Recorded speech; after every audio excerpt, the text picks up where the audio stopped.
kaya ito, nakabili kami ng chicharong bulaklak sa Landers. And last time kasi Pure Foods yung binibili ko. Ito mas marami siya. So 200 plus pesos to doon sa may Landers. Minsan lang kami kumain chicharong bulaklak kasi hindi siya healthy. Pero masarap siya. So yan.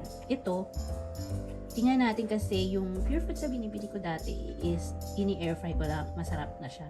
Ito, let's see kung kaya din siya sa air fryer. Natin, ilang minutes. Yan, pero ang dami niyang laman. Yan. Ganyan siya karami. So, ito yung air fryer. Yan, lagyan ko na siya ng fryer. Tapos, lagyan mo na siya ng cooking spray para hindi siya tumiti.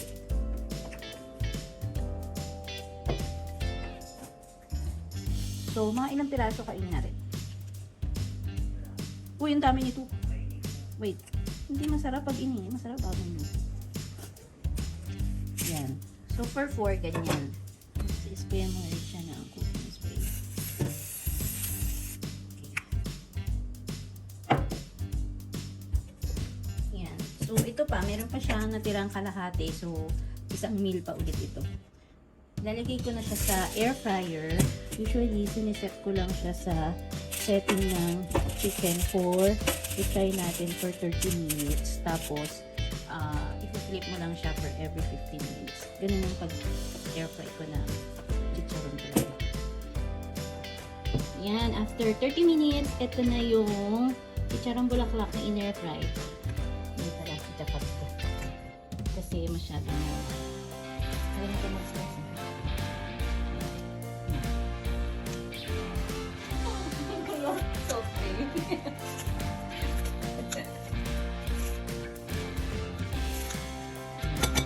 Tapos konting soap. Ano ba?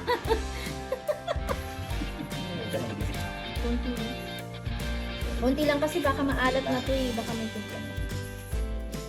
Yan. Yan. So ito yung kalahating order. Kaysa bumili. Enjoy!